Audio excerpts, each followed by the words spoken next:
of people wanting to get information about this within the life of the local church. Somebody stopped me as I was walking in tonight and said, you know, Max, what was your question? You asked a question about why were these things not so, seemed like they weren't so prevalent back in your day. That's his language, back in my day. Yeah, you didn't seem quite as prevalent. And I don't know the answer to that, but my sense is partly because people weren't talking about it. And surely churches weren't talking about it. And so to me, that's really part of the beauty of the intersection of where we are, especially at this church. That we're not afraid to talk about these things. That we're not afraid to be honest about these things. You've heard a testimony every single week from someone who's living with or has lived through whatever topic we're talking about. And so I just feel really glad I just feel really thankful for our church embracing topics like these, and that you all want to know about it, and that we're doing it in the local church is just really a wonderful blessing. Let me just remind you that why we're doing this is because we believe that God is always active and seeking us out wherever there's brokenness, wherever there's sickness, wherever there's anything that is not as God planned. God is actively seeking us out. And so just like we talk about when someone has a cancer diagnosis, the church surrounds that person. The church is eager to embrace that person. We need to be doing the same thing around mental illness and issues of mental health. And so it's God's call on us as a church to figure out ways to be in the movement of healing and wholeness for all of these different issues. We're talking about depression tonight, and we're talking about depression because it's one of the issues that you all identified on a church-wide mental health survey last year as one of the main issues that you all are dealing with in your lives. Of those other issues were substance abuse and addiction, adult survivors of child abuse, people living after trauma, anxiety, what have I forgotten? And depression. There they are. So that's why we're talking about this. It's because you said these things were going on in your lives or in the lives of people that you love. And so why don't we start with a prayer? And then we'll get into our topic tonight. Gracious God, thank you for your presence here in this space. Thank you for a church that has been honest about the issues in their lives. And thank you for a church that says we want to figure out the ways that God is leading us to respond in ways that lead people to health and hope. Give us ears to hear tonight. Give us hearts that are open for the witness of your Holy Spirit to our spirits. Bless the presenters tonight, Lord, with clarity and conviction. And help us leave this conversation knowing you better and knowing how to love your people better. It's in Christ that we pray. Amen. I'm going to introduce Dr. Richard Brake, and as he makes his way up, I want to have the members of our Mental Health Initiative team. If you raise your hand, Steve Welch in the back is our church counselor. The doctors, Pernicano, are up here. You've heard them the last few weeks. And I think those are the only ones that are here tonight. After our presentation tonight, they're going to be around. We've built in time for you to have one-on-one conversations with us if you would like. I also want to encourage you to use your note cards. If you haven't done so yet, write your name and your contact information on your note cards. And as the presentation goes tonight, if you have questions, go ahead and write them down on your note card. At the end, we're going to spend some time having a question and answer, but we won't stop the presentation for just conversation. So if you've got a question that comes up, write it down, and at the end we'll have time to address those questions. But now I want you to welcome Dr. Richard Brake, and he's going to begin talking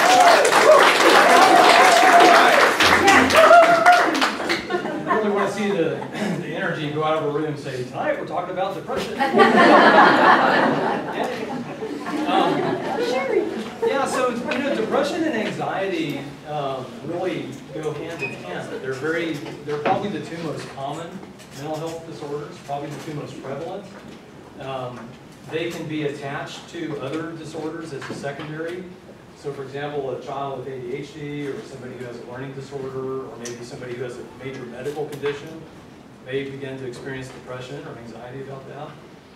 Or they can be the first thing and then other problems follow. So for example, somebody may have depression and they turn to substance abuse as a way of self-medicating, or other problems can occur. And depression and anxiety really have a lot of overlap.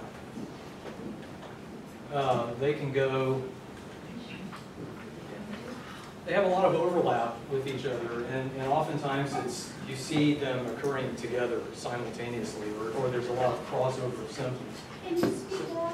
Oh yeah, sorry. Please. So we talk a lot about them together, but tonight we're just going to talk about depression, and then next week is just about anxiety. So that we've separated those out, that often they're almost one and the same. So the problem with depression, and I put that in quotes because I'm talking about the word depression, not the condition. The problem with depression is that we use that term colloquially. We use it broadly. We use it anytime we felt momentarily sad or momentarily down. So I had a flat tire today, and then it rained on me while I was changing it, so I got to work late and I was a mess, and I'm so depressed about that. So we say that kind of thing, or I'm depressed because my football team lost this weekend. You know, we use the term in everyday language, and so then that makes it really hard to distinguish when is it that kind of normal everyday use versus something that's a clinical disorder. So part of the problem is the colloquial use of it. Part of the problem is that sometimes it is an expected and appropriate reaction. So you have a loved one who died, you're going to be depressed. You're facing a major medical illness, you might be depressed. It can be a legitimate reaction to what's going on in your life. And so then we have to discern whether that's a disorder or is it a normal reaction, or how is it interfering?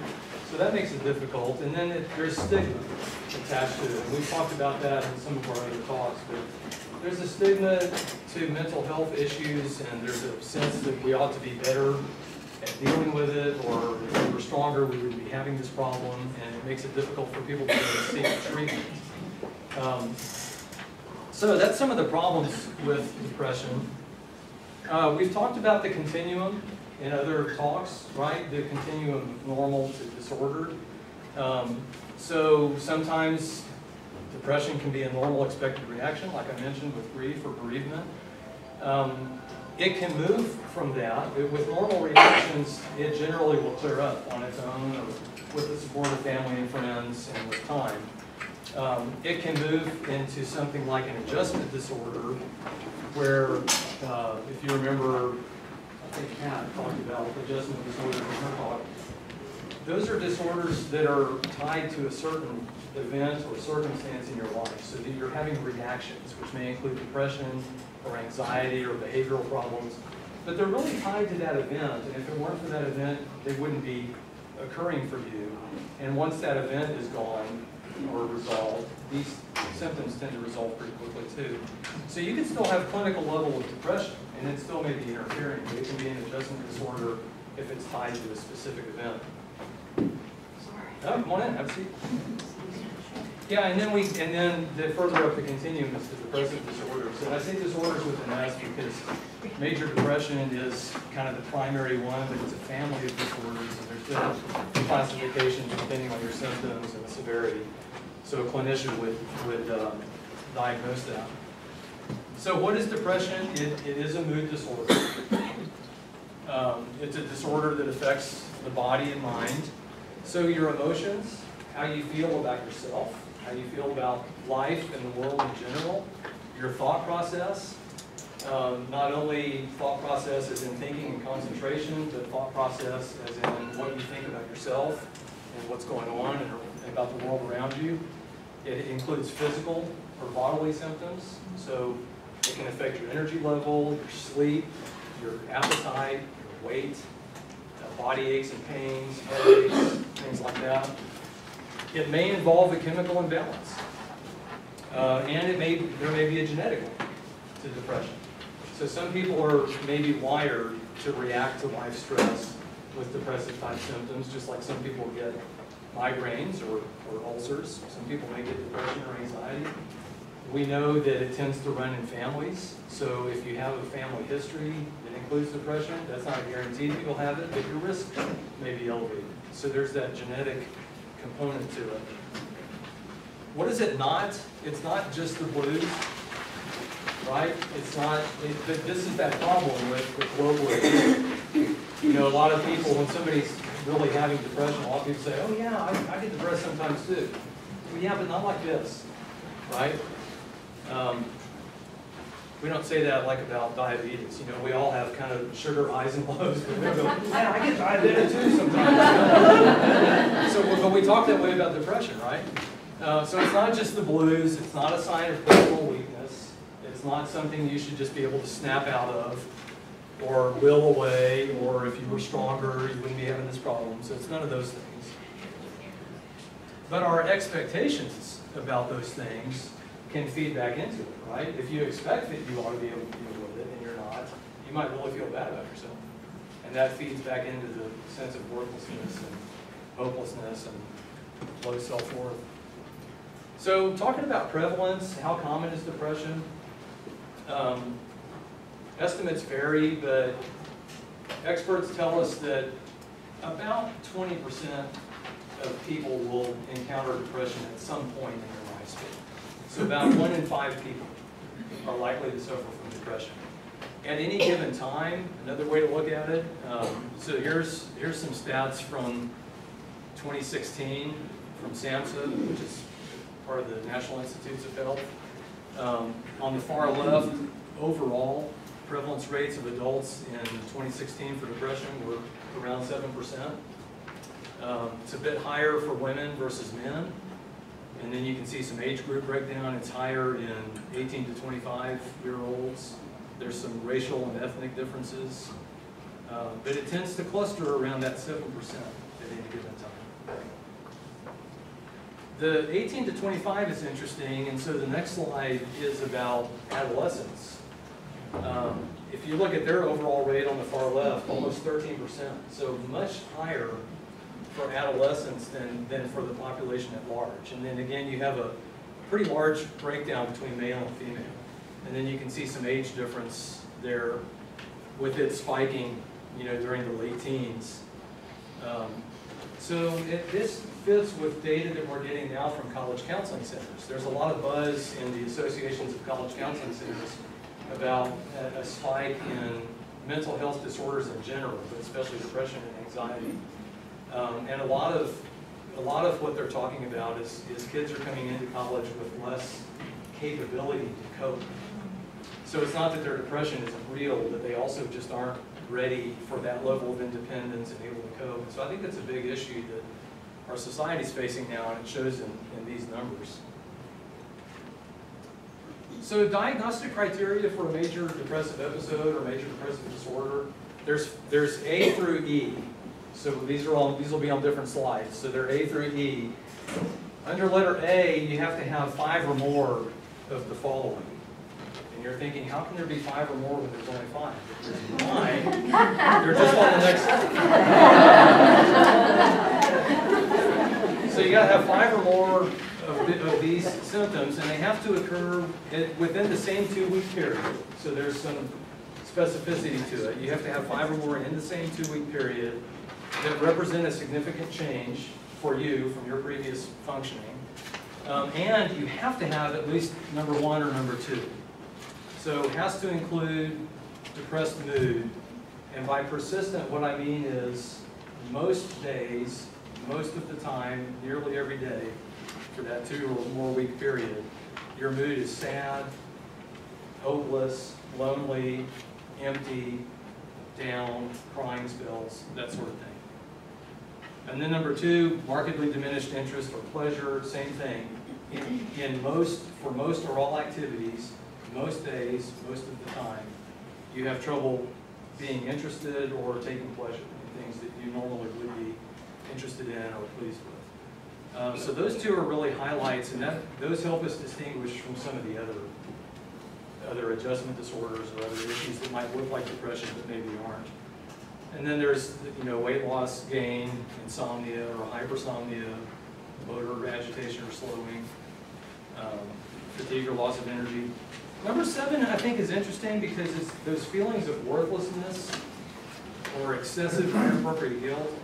I think for people of faith, that makes it really hard to access the kind of assurances or the kind of support or comfort we can gain from scriptures and sermons and Bible study, because if the person already feels worthless or hopeless or guilty, they don't feel like they deserve that, and so the scripture may not really speak to them. So I think sometimes we're glib in saying, well, read this Bible verse and I'll help you feel better, but it doesn't when it's really clinical depression. Or the person has to really just rely on faith and say, I trust you, God, that this is true, even though I don't feel it. And number 8 ties in with that too. If you have trouble thinking, concentrating, making decisions, it's hard to really work on these problems.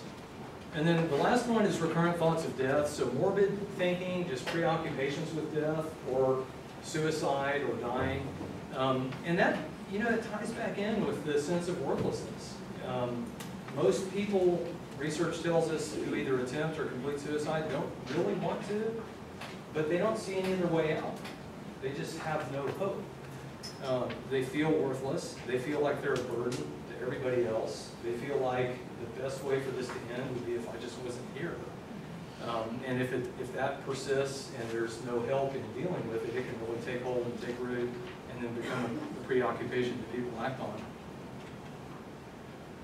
So those are all criterion A.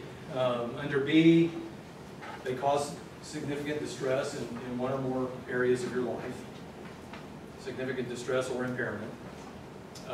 The episode is not attributable to the effects of a substance or to another medical condition. So there are some medical problems that have symptoms that look like depression. Hypothyroidism, for example. People gain weight, they are sluggish and lose energy, and they feel down. They may not feel the worthlessness or hopelessness, but they feel down and they feel unenergetic, and they're gaining weight, and they don't know why, and that's their thyroid function. The opposite is hyperthyroid, and it looks like anxiety a lot. So there's certain medical conditions, some brain tumors can present with symptoms that look like depression. And it's really hard to tell. So you have to make sure it's not that. You have to make sure it's not, somebody who's actively abusing substances may be having symptoms because of what they're using or because they're in withdrawal. So we have to distinguish that. So one of the things I always do with my clients is ask them, when's the last time you had a good medical workup? If you're coming in for depression and we're going to talk about that or anxiety, let's make sure there's no medical issue. And at different ages, different things might be the issue. But I always, if they haven't been, I send them to their primary care and say, do a good comprehensive workup and blood work, and let's make sure there's nothing medical. Bless you. The episode is not better explained by some other mental health disorder. So I mentioned earlier that depression can be secondary to some other mental health problems. So we don't want to call it that or we want to use it as an add-on if it belongs to something else. And there has to never have been a manic or hypomanic episode, because that would get us into the bipolar family of disorders. So keys to diagnosis, cluster of symptoms. There has to be that cluster. It's not just one or two. You look at duration, frequency, intensity, significant distress or impairment in parts of your life, family and personal history. And then bereavement versus depression. This one's kind of tough because when you're in bereavement, you're depressed often. And the problem I have personally with the diagnostic criteria are that 2 weeks is the marker for major depressive disorder. So if you've ever had somebody die who's really close to you, I think you probably were depressed for more than 2 weeks. And I think it's just weird to say, okay, after we hit that 2 weeks, now it's major depressive disorder instead of bereavement. So those are markers that are there for a good reason, and when it's not bereavement, we need to see that 2-week period or more. But we have room as clinicians for clinical judgment, and so when we know it's bereavement and the depression is just lingering, we can call it an adjustment disorder or a complicated bereavement. But we have to make that distinction. And there are some differences. The thought process and the ways, the morbid thoughts or the thoughts about yourself that you have with bereavement are a little bit different with major depressive disorder. So that sometimes is a way to help us distinguish between the two. So treatments. Psychotherapy, obviously. Talk therapy. We've talked in some of the other talks about how there's different modalities of that. So cognitive behavioral therapy is a big evidence-based therapy, and there's other types of psychotherapy. But what they have in common is that you go in and you sit with a therapist and meet and talk about this. And the purpose is to try to address those thought processes, try to build coping skills, maybe reframe things in a different way, maybe help you see things differently, and figure out strategies for dealing with the primary symptoms.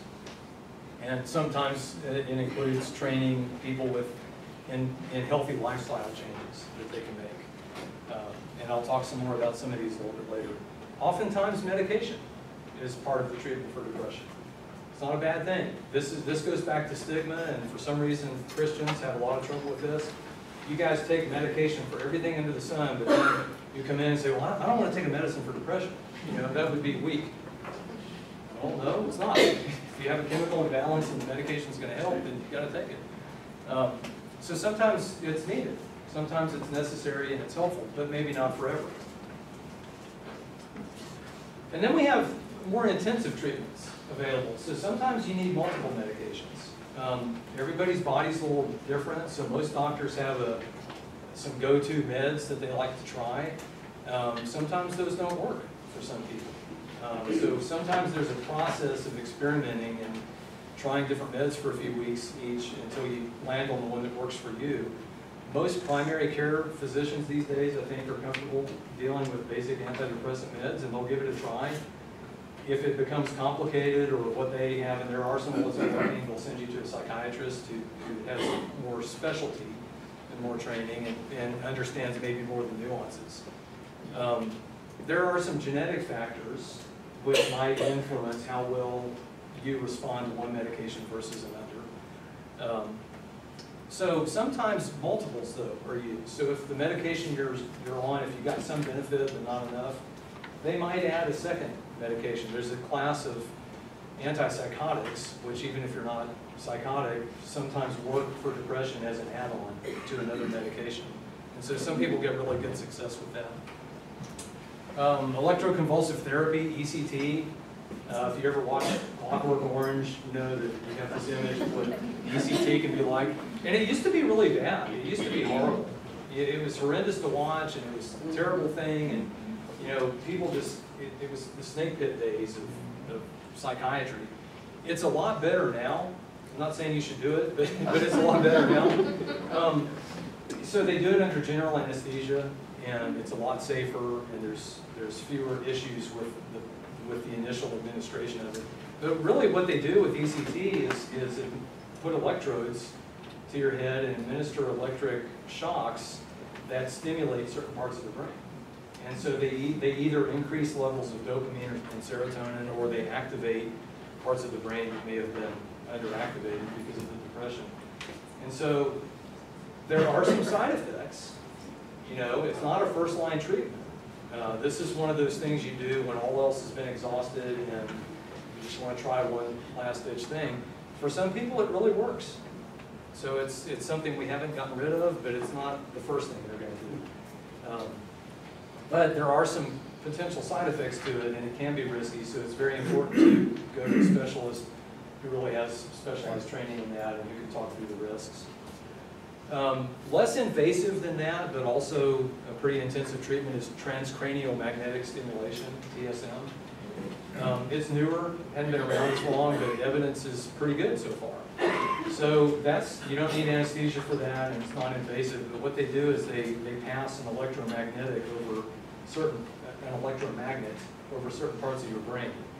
And with the same kind of intention as ECT, where you're trying to stimulate with the magnetic pulses, you're trying to stimulate parts of the brain that have been understimulated, or you're trying to boost serotonin and dopamine production. So it helps address some of those more severe symptoms, especially if it's been treatment resistant. There was something else I was going to say about treatment. Just not. So I want to spend the last few minutes talking about resilience and buffers against depression. If you suffer from depression, there's some pretty good research about these things and how they can help. If you don't suffer from depression, these are great things to be doing that are just good for you anyway, that might buffer against future depression if you're prone to it. So meditation plus exercise. And the plus sign there is intentional. We've known for a long time that meditation is really good. It helps calm the mind, and it helps you address thought process and avoid rumination. So it's really good with depression, and it's good with anxiety for different reasons. And we've also known that exercise, cardiovascular exercise, aerobic, is really good for your body. It produces the endorphins, the feel-good hormones, and it also elevates serotonin and dopamine levels. So we've known for a long time that both of those are really good. So somebody said, well, what if we combine those? Would that be even better, or would it be the same? So in 2015, a few years ago, some researchers did a study where they combined these two together and tried to measure the effect and see if it was the same as or better. It turns out it's a lot better. There's a significant difference in doing these two together compared to doing them only one, or doing them individually. So what they did was they taught focused attentional meditation to people. And for 30 minutes, you spend 30 minutes in focused meditation, and then you spend 30 minutes in aerobic exercise. You do that twice a week, 30 minutes each, for 8 weeks. They saw a 40% reduction in depressive symptoms in people that were diagnosed with depression. 40% reduction. So it's not a cure, it's not simplistic, it's not easy, but great reduction in symptoms, measurable. And they found in the control groups that weren't diagnosed with depression, it also had positive effects on brain chemistry in those areas of the brain. Remember, we've talked in previous sessions about, I don't have any pictures to show you, but how these disorders can really affect the structure of your brain and what's going on in it. So these things are affecting it in positive ways, rewiring you for the positive. So that's a really good, powerful thing. I give it to my clients now. I tell them, you have to do this. You have to. Meditation plus exercise. If you're a Christian, centering prayer can be part of that. Or what's the other one, Holly? Intentional prayer. What do you think? I'm thinking y'all used another name one time. There's Contemplative prayer. Yeah, so, for a Christian, that could count. But the point is to learn as ruminative or negative thoughts are coming in, you learn to let them go back out rather than dwelling on it. So that's really the main thing about focused meditation. And so it helps people with depression to not dwell on those negative thoughts and not ruminate about them. Practicing faith and spirituality, there's lots of studies. We don't hear about it much, but there's a lot of studies out there that tell us that people of faith tend to have better overall physical health and mental health. And they tend to have better abilities to cope with stress and depression and anxiety. So practicing your faith is a good thing. And it's not a cure-all, and we have to be careful not to say to a depressed person, oh, you just need to have more faith. It's not that. But that can be one of the tools in your toolkit. It can be one of the things that helps the brain chemistry and helps social activation and helps in other ways. So there was a study in 2014 of people who had depression and were taking antidepressant meds and were devout people of faith. And the study showed that there was a measurable lessening of their symptoms that was attributed to the effect of them acting on their faith, practicing their faith every day. So it's a good thing. Happiness exercises. I put happiness in quotes because to me it's more like contentment. The deeper kind of life satisfaction contentment. It's not like happy like that. But this guy, Sean Acor, he's a researcher. He's a happiness researcher. He's written some books. He's been on TV. He's developed this set of 5 exercises that he says is kind of like brushing your teeth. You do it once or twice. You don't do it and say, I did it, but it didn't make a difference. You do it long term, and you get a long-term benefit. And I'm not going to go through all of them because we're short on time, but I have them in a handout. There's a newspaper article that I've printed, and it's an interview with him, and he talks about the 5 exercises. It says a little bit about each one. But one of the main ones is gratitude. And a focus on gratitude has been shown in the research to stimulate those parts of the brain that tend to be inactive or less active with depression, to elevate dopamine, elevate serotonin, which is exactly what antidepressants do.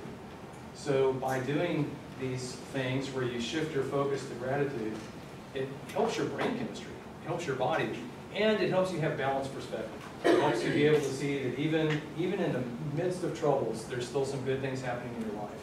And that's something that the depression really makes difficult. It just seems like everything is bad. So this helps you kind of rebalance your perspective and remind yourself, and also elevate your body chemistry. So we have these up here. I'm going to put them on the table over here.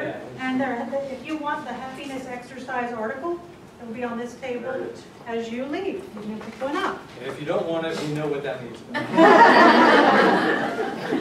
Okay, that's it for me.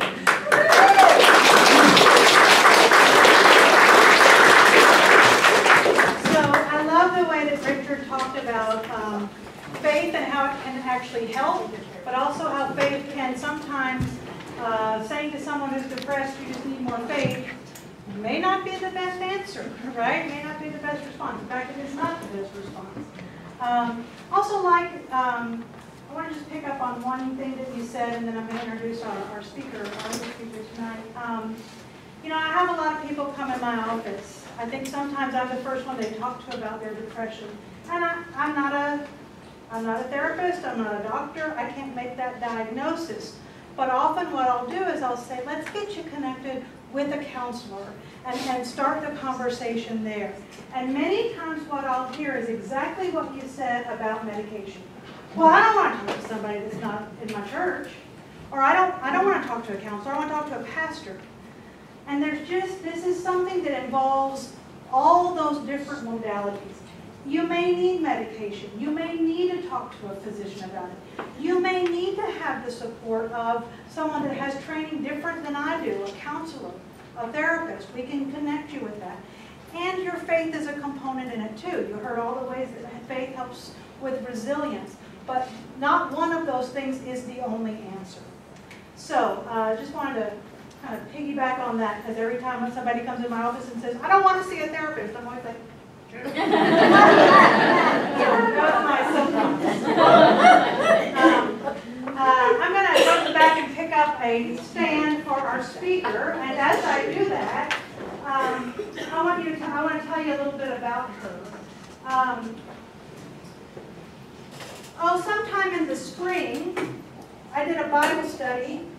When Pastor Ben was out of town, I did a Bible study in the sanctuary on a Wednesday night, and I talked about this effort and the mental health survey. And it was the first time I talked publicly about it and talked publicly kind of about a vision about what we might be needing to do in ministry, and I was super nervous, and I was not sure what kind of response we were going to get.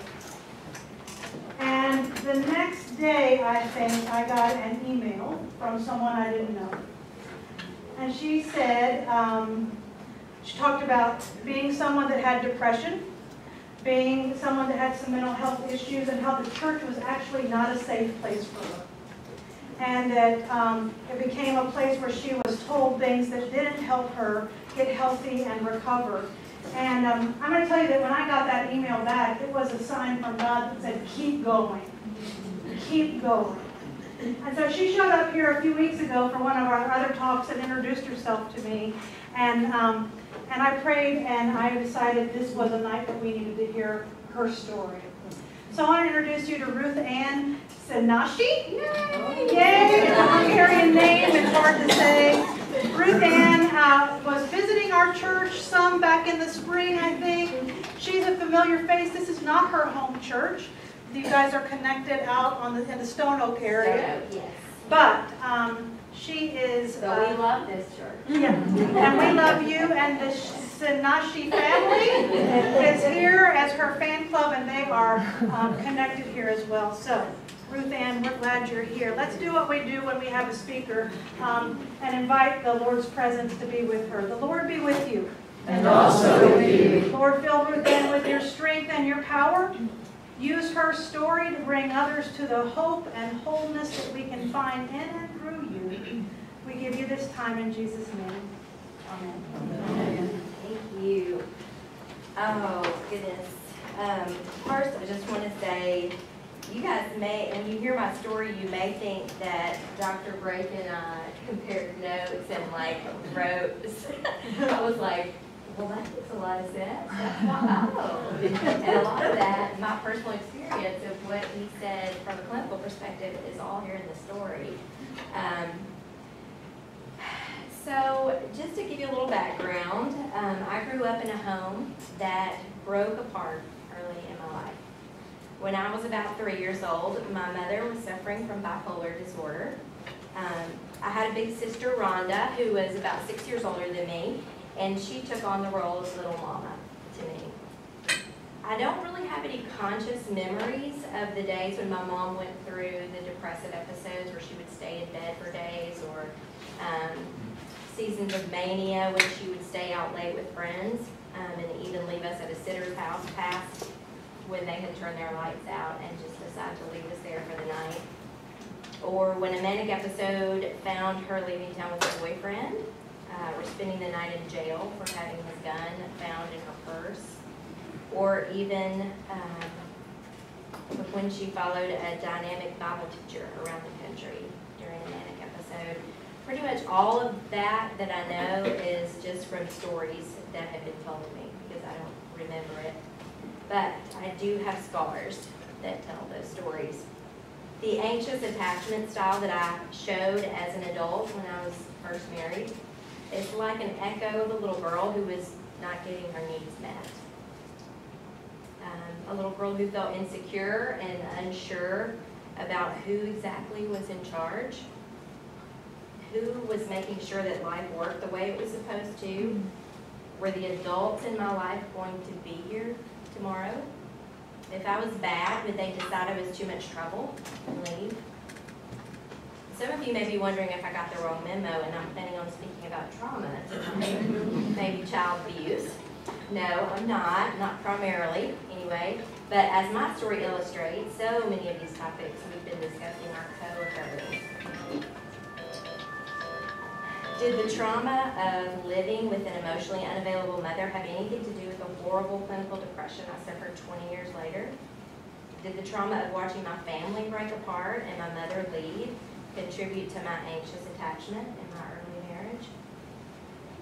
Well, growing up, I was the compliant child who rarely got into trouble. I was a rule follower from the day I was born.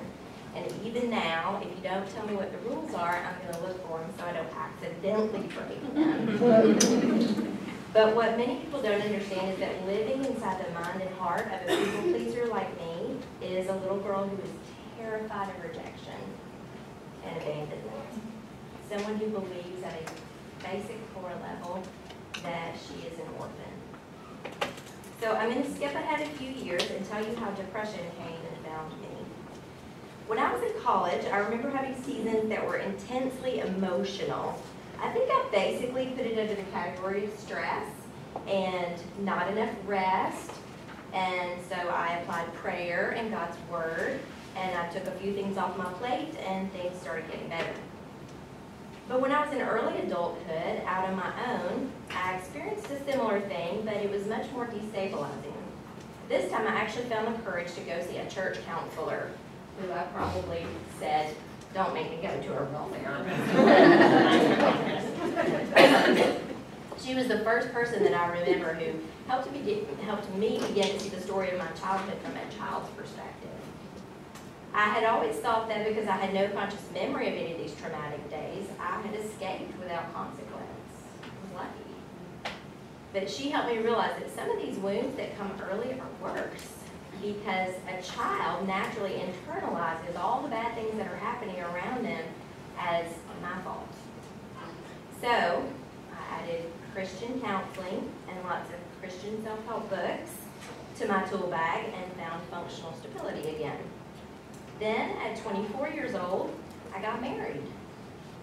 Oh boy, did that open a can of worms. The insecurity that I had created so much anxiety that I was forced to go see a psychiatrist, a Christian one, of course. She diagnosed me with obsessive-compulsive disorder and cited the obsessive thoughts and fears that I had described, the fears that my husband would leave, despite his constant reassurances that he was being faithful and that he was giving me access to anything that I asked for to, if I wanted to try to prove that something he was up to no good. I argued with her about this diagnosis at first, which she said only further solidified her belief that she had gotten it right. Just goes in there. And I tried to say, but don't you think I'm depressed? Fortunately for me, she said, it didn't really matter because the recommended treatment would be the same. She sent me home with samples of an SSRI and encouraged me to see a counselor again. I was very fortunate back in 2002 that the medicine she picked to start me with was the magic bullet for me. After getting the right dosage, I lived with relative stability for 10 years. My husband and I started a family. I quit working to stay home. We moved from Washington, D.C. to Tennessee to be near my family and then to Alabama. And I hardly remembered what I had gotten so worked up about the first couple years of our marriage. Then, happily married with 3 healthy children, the bottom just dropped out in 2012. I just wanted to sleep all the time. Nothing excited me or brought me joy. Everything felt like a drag. I started seeing a counselor first, and after a depression screening, she labeled me, well, the depression screening actually labeled me severely depressed. She didn't personally. And she insisted that I call the doctor that afternoon. My doctor told me that it was something that often happened with people who were being treated with SSRIs over a long period of time. After about a decade, sometimes the medicine just stops working. They have a term for it. They call it Prozac poop out. No one's talking that before. In February, it was funny, it was exactly 10 years later after I started it. In February 2012, when my children were 7, 4, and 4 months old, I began the process of wading through the myriad of treatment options for clinical depression. I was nursing my 4-month-old at the time with a plan to keep nursing until he was a year old, as I had done with the 2 brothers before him. When I realized that this medication experimentation meant that I would have to wean him early, I remember saying, feeding this baby is the only thing I'm doing right. It's the only thing I have to offer the world. And now it's being taken away from me. I felt worthless. Like someone who just took up resources in the world without getting anything back. My doctor would give me a new medicine and ask me to be patient while it took effect. One seemed to help. Actually, it was one of those atypical antipsychotics that Dr. Ray was mentioning they added. I felt the clouds beginning to break apart and then discovered that I had put on 10 pounds in 5 weeks. And she told me that was a common side effect of that medicine and we weaned off of it. We started another one on a Tuesday, and by Thursday, I was calling her emergency number saying something wasn't right. I was pacing around my house feeling like a caged lion. She recognized it as another common side effect and told me to stop taking it. Round and round we went. Sometimes I ended up in her office twice in the same week, desperate for something that would just work already. I felt like I was out on a sea without a boat, in the midst of a storm at night. It was so dark, and every once in a while a wave would toss me up into the air where I would gasp for breath before being plunged back down into the angry sea again. I wondered aloud during this time, is this what it feels like to lose your mind? To gradually lose your sanity? I had no idea how to participate in taking care of my family, our kids. I wondered if I needed to be hospitalized, but feared what that might do to my kids. knowing that some of my abandonment issues stemmed from a mother who was hospitalized when I was young. I cried out to God in every way I knew how. I pulled out everything I had ever learned about spiritual warfare, and I gave it all I had. I read the Bible. I wrote scriptures out on note cards. I filled my home with praise and worship. I asked people to pray for me. With no idea how long it was going to last and what would make it stop, I became so desperate. Through it all, I felt utterly and completely abandoned by God. I realized that the sense that He was there was just something I had always taken for granted. In this season, there was not the least sense that He was with me. I felt forsaken for the first time in my life. So after 6 months of that hell, we found a medication and dosage that worked. Yay! The depression lifted. I started to feel more like myself. I begged God to never let that happen to me again. I actually told Him I'd rather have cancer than to be depressed and go through that again. Within a couple of months, my older sister, who was also my closest friend, was diagnosed with pancreatic cancer at 42 years old. She had 4 kids, ages 9, 8, 6, and 4. By that point, I was just angry. Yes, I was angry with God. Little Miss Goody Two-Shoes had never been angry with God before, but now I demanded an answer from Him. Where were you? That sense that His presence had actually been removed from me was not something I thought was even possible for a child of God. I thought that was reserved for the rebellious who died apart from Christ. I questioned everything I had believed, except maybe His existence. The longer He took to answer my question of where He had been, the angrier I got. As my sister, who had been my surrogate mother in my childhood, went from cancer diagnosis to major surgery, then recovery with a feeding tube, followed by chemotherapy, and then a brief season of having no evidence of disease, and then back to her original symptoms, which led to the discovery of a new recurrence of the dreaded cancer, my anger with God continued. But to my amazement, her faith just got stronger and stronger. We watched her deteriorate until there was almost nothing left of her. I spent the last 2 weeks of her life with her at a hospice facility in Nashville. The security she felt and the love that she believed the Father had for her could not be faked. It was remarkable. Since long before she had ever been diagnosed, my sister had been encouraging me to try inner healing prayer, something she had learned from a counselor and then had been trained in herself. This prayer technique was basically just prayer with a trained facilitator who would try to help her get connected to the Lord and attempt to remove any obstacles to hearing from God that there may be. She and her counselor would pray and ask Jesus to speak to her about things that triggered her or why she seemed stuck in a particular relational pattern. And then, the part that was slightly awkward to my Presbyterian mind, they would wait in silence, expecting him to answer. And he would. Not usually in words, but often in pictures and scenes that would play out, that she would watch with the eyes of her heart while deep in prayer and expectation. And while this approach seemed a little weird and new agey to me at the time, I certainly couldn't deny that it made a significant difference in my sister. When my denial about how sick that she really was finally started to crumble, it was replaced with fear. I could not lose her. I only saw hopelessness, devastation, and debilitating depression when I looked down that road. I imagined that if she died, I would go to bed and likely never get up. Maybe live out the rest of my days in a hospital for the mentally insane. All I could imagine was depression for unending days. The last few days that we spent at hospice, her counselor came to visit, the one that had taught her about inner healing prayer. She prayed. Oh, gracious, how she prayed. Once I remember her praying and then sitting silently.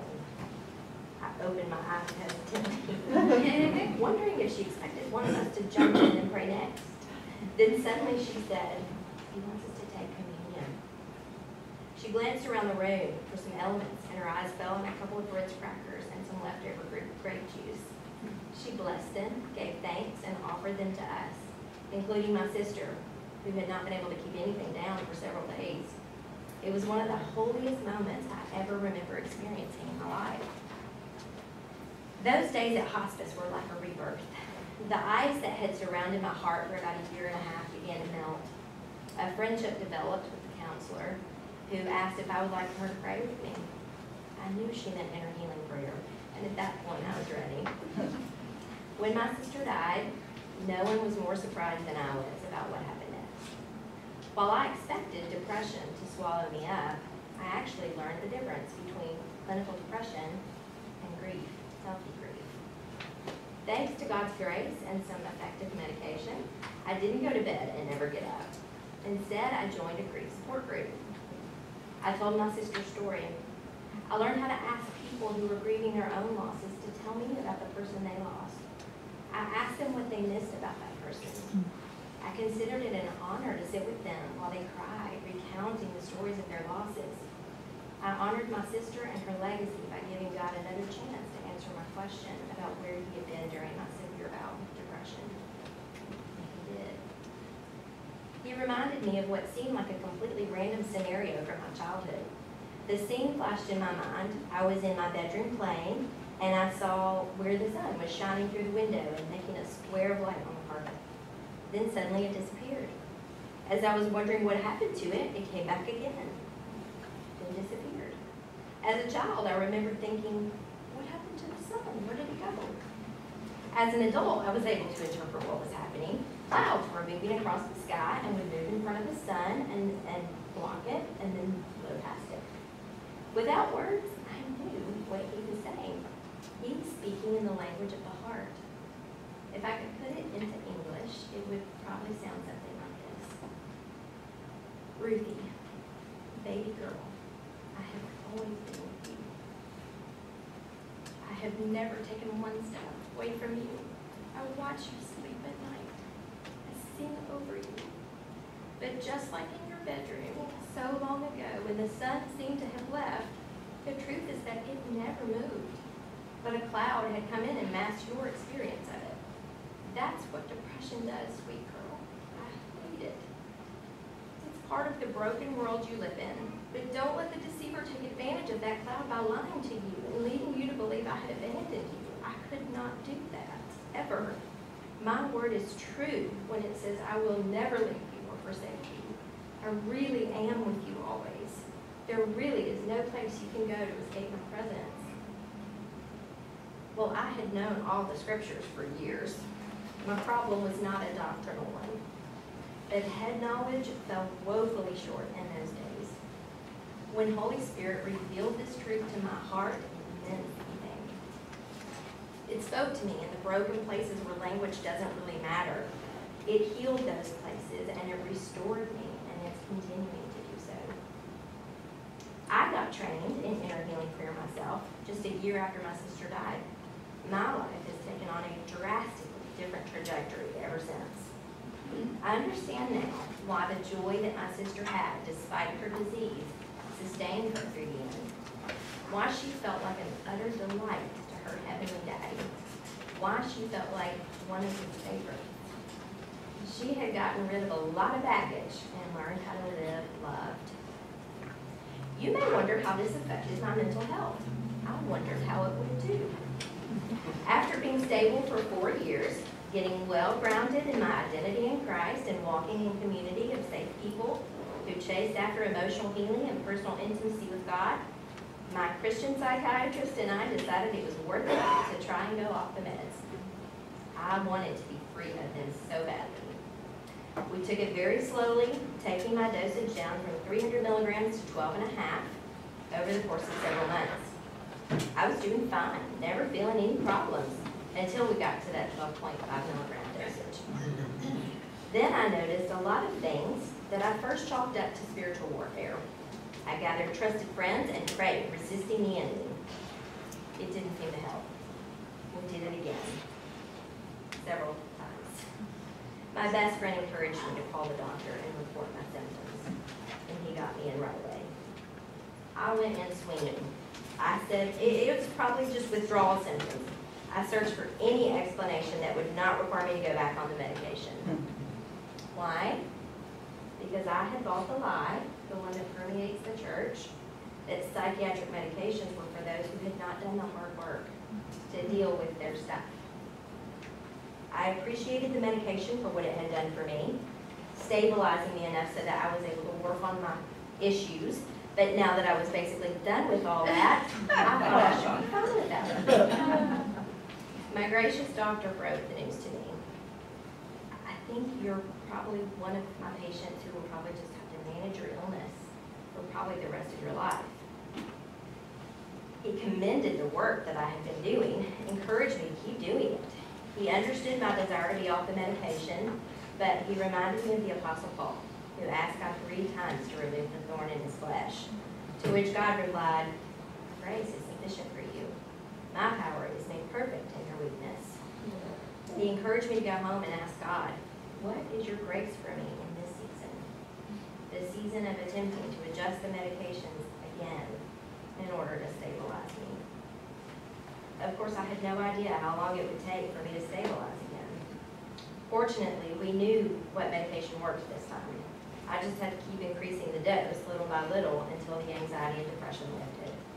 In the end, it took about 6 weeks. The whole time, God was answering my question about what His grace was for me. His grace was a husband who would come home at lunch just to sit on the couch next to me with his arm around me while I just cried with no explanation. Then he'd go back to work and eat lunch at his desk.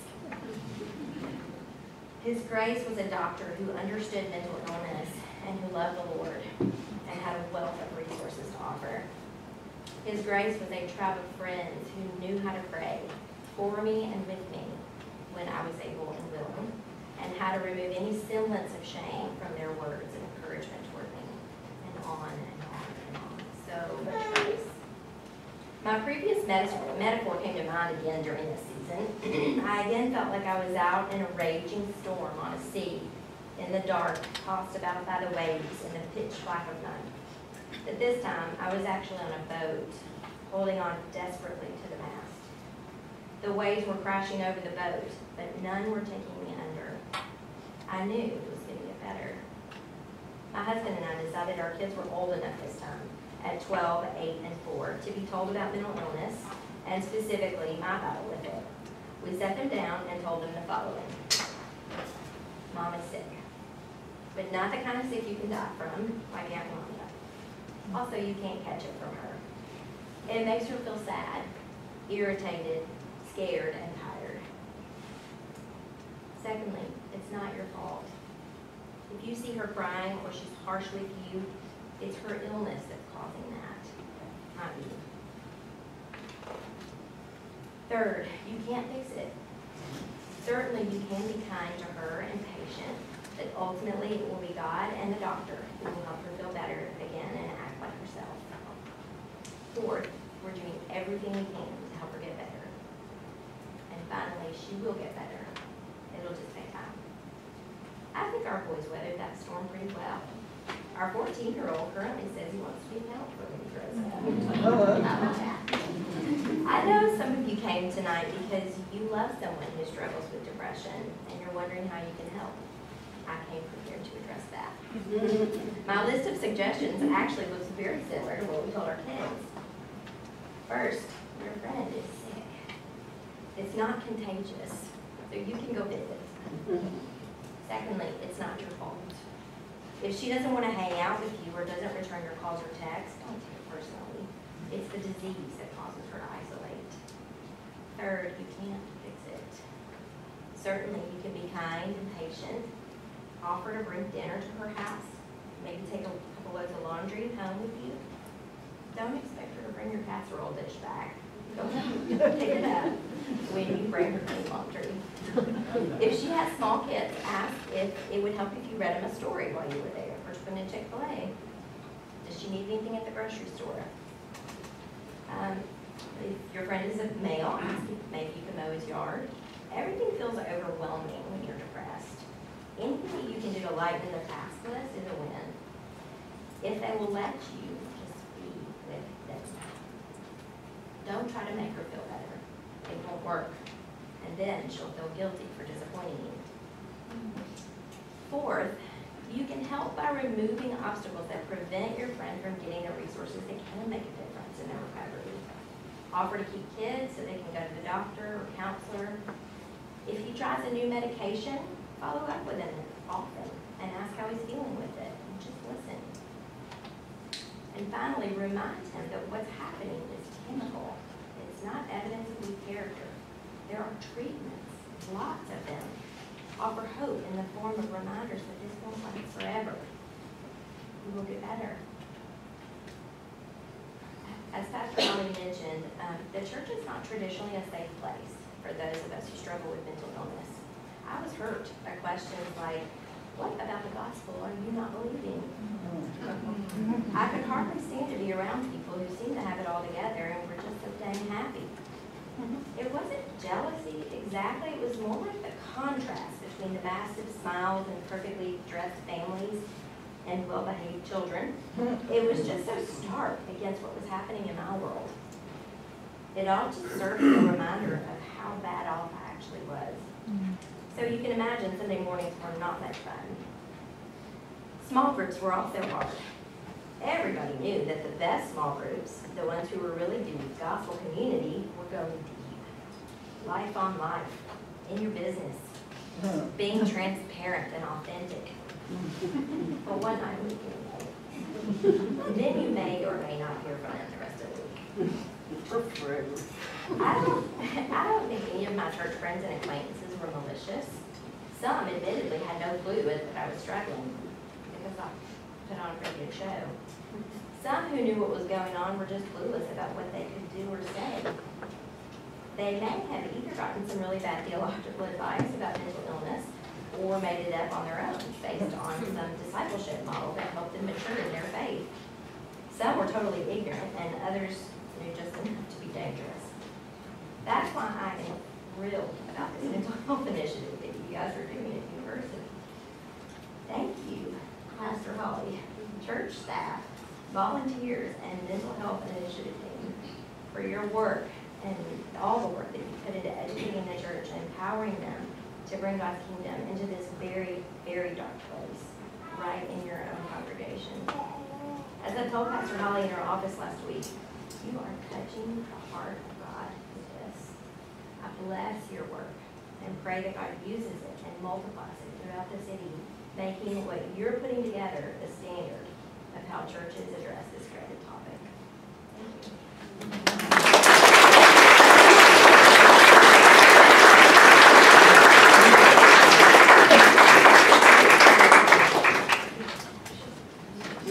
Beautiful. Thank you, Ruthann.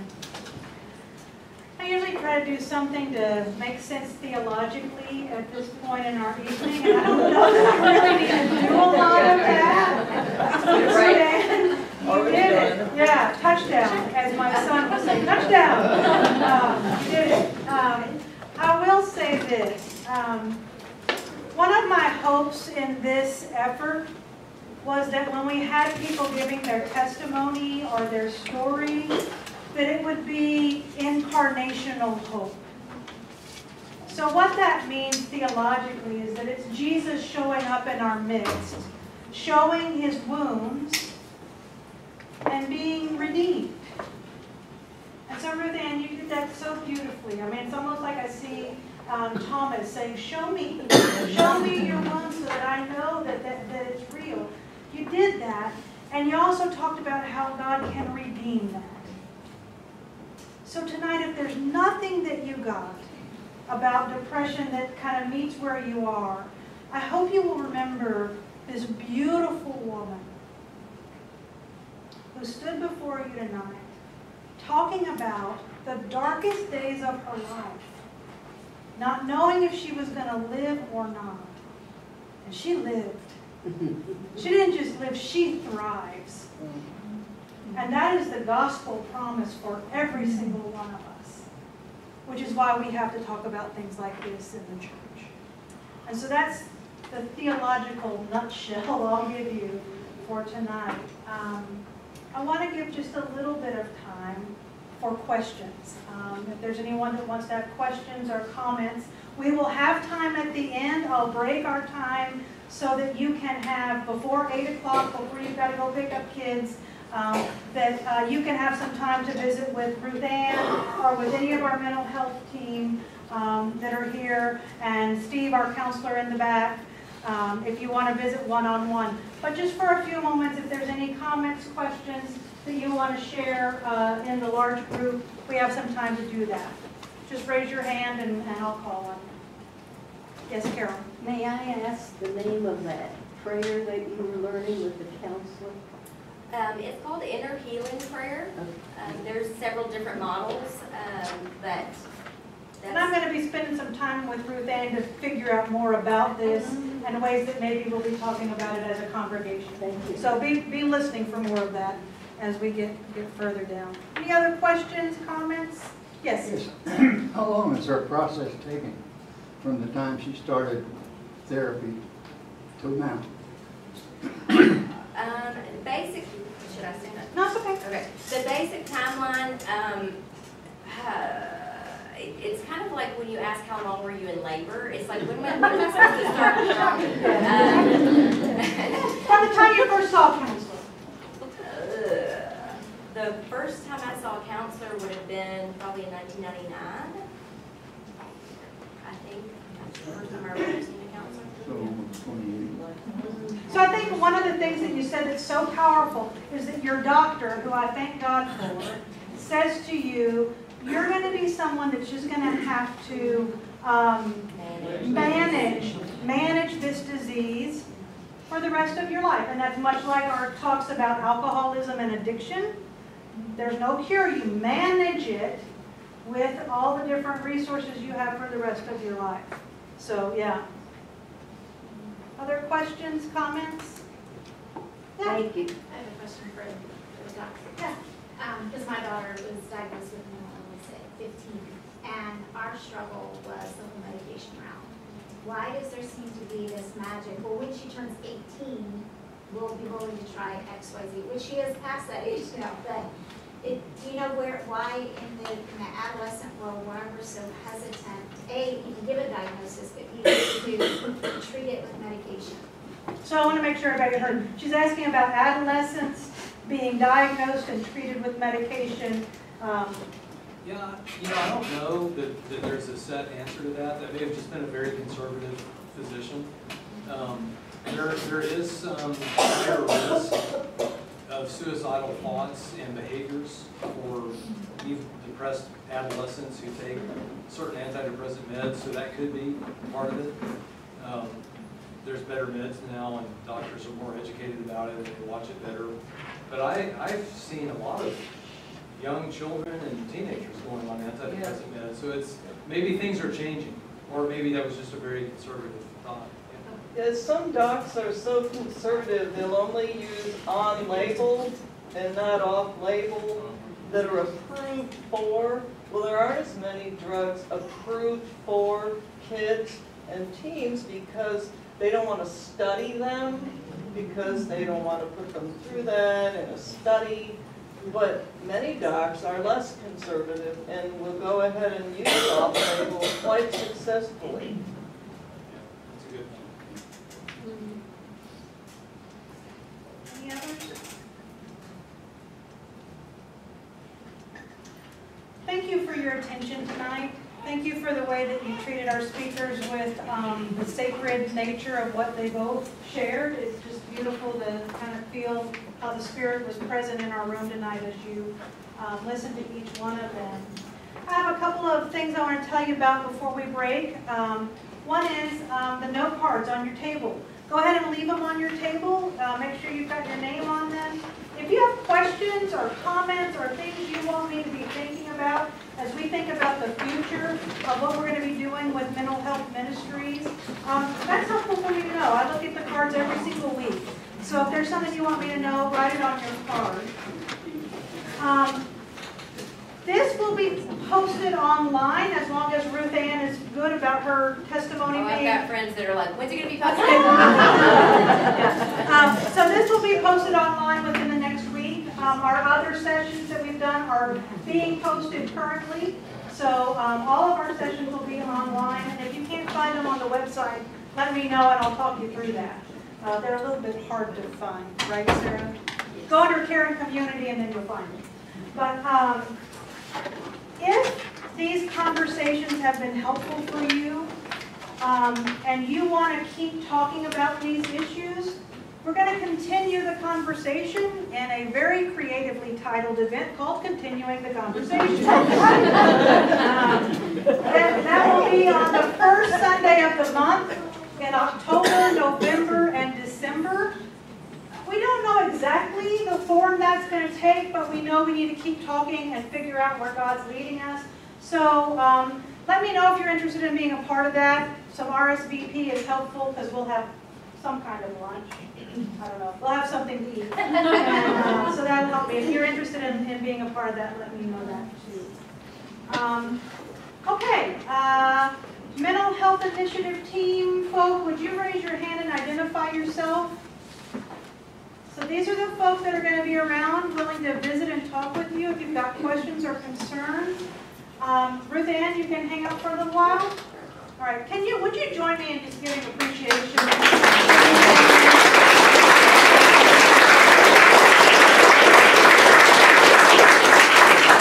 And to Richard, just an incredible, incredible evening. If you would, grab somebody's hand around your table and let's close with prayer. Lord, for those who are suffering tonight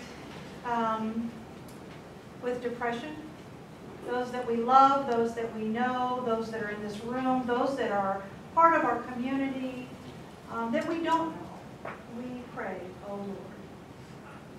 Would you teach us as a church the ways to help your love be known in ways that make a difference?